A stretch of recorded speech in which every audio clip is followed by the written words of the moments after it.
High family, welcome back to my channel. আমি প্রিয়া, তোমাদের ঘরের মেয়ে। আশা করছি তোমরা সবাই ভালো আছো।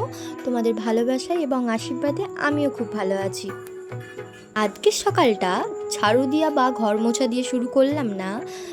অনেক জামা কাপড় পড়েছিল, সেইগুলো গজ করছিলাম। আলমারি অগোছালো ছিল, সেইগুলো গজ করছিলাম।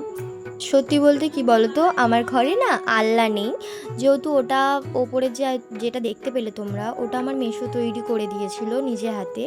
আর এই ঘরে একটা মাত্রই আলমারি আছে, যেহেতু সব ভালো জামা কাপড়ই এখানে রাখা হয়। আর যেগুলো আমরা পরি সেগুলো বাইরেই থাকে।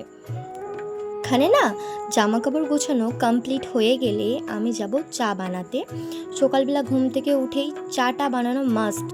চা ছাড়া কারো দিন শুরু হয় কখনো? তবে আমি কিন্তু বলেছি যেসব চা লাভাররা আছো একমাত্র তাদের জন্য। তো আমি এখানে 2 কাপ চা নিয়ে নিচ্ছি। চা বানানো হয়ে গেছে। নিয়ে যাব দিদার জন্য চা। এখনও শুয়ে আছে, যেহেতু উনি ভোরবেলা উঠেই চা খান। অনেকটা সকাল হয়ে গেছে, তো আমি বেলায় চাটা দিলাম। বাবুকে খাওয়ানোর পরে আমি স্নান কমপ্লিট করে, আজকে বৃহস্পতিবার, একটু আলতা পরে নিচ্ছি।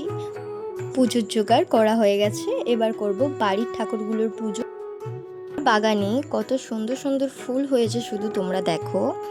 আচ্ছা, কার না নিজের বাগানে ফুল তুলতে ভালো লাগে তোমরাই বলো। ঠাকুরগুলো অনেক উঁচুতে থাকে, তো তাই পুজো দিতে একটু অসুবিধে হয়, দাঁড়িয়ে দাঁড়িয়ে দিতে হয়। তো আমার এখানে পুজো দেওয়া হয়ে গেছে। এবার আমি যাব কি কি রান্না হয়েছে সেগুলো দেখতে। তো আজকে রান্না হয়েছে টক, এখানে রয়েছে ডিম ভাজা, বাইরে বৃষ্টি হচ্ছে, আওয়াজ শুনতেই পাচ্ছ, পুঁই শাকের তরকারি, মাছ ভাতে আর ভাত।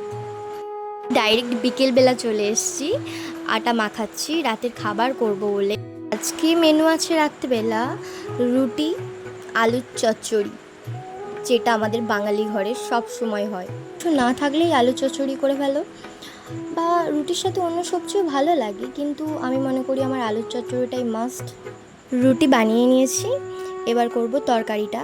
ফার্স্টে কড়া গরম করে তাতে তেল দিয়ে, তেল গরম হয়ে গেলে দিয়ে দেবো পেঁয়াজ, টমেটো, পাঁচফোড়ন, তেজপাতা আর দেবো কাঁচা লঙ্কা। আলু দিয়ে দিয়েছি, এরপরে হলুদ নুন দিয়ে ভালো করে নেড়ে নিয়ে হালকা একটু লঙ্কা গুঁড়ো দিয়ে দেবো। তারপর জল দিয়ে ঢাকা দিয়ে সিদ্ধ হতে দেবো। ওদিকেই দেখতে পেলে চা গরম করতে দিয়েছিলাম। এবার চাটা তো দরকারি বলো, চা না খেলে হয়? ব্যাস, চাটা খেয়ে নিলাম। তরকারিটা বসিয়ে দিয়ে গেছিলাম সিদ্ধ হওয়ার জন্য। তো তরকারি আমার হয়ে গেছে, তরকারিটা নামিয়ে নিচ্ছি। রাতের খাবার হয়ে গেল। তো বন্ধুরা, আমি ব্লগটা এখানেই এন্ড করছি। তোমাদের যদি আমার ব্লগ ভালো লাগে অবশ্যই সাবস্ক্রাইব করে পাশে থাকবে। আর তোমাদের জন্য রইল অনেক ভালোবাসা। টাটা, সবাই ভালো থাকবে।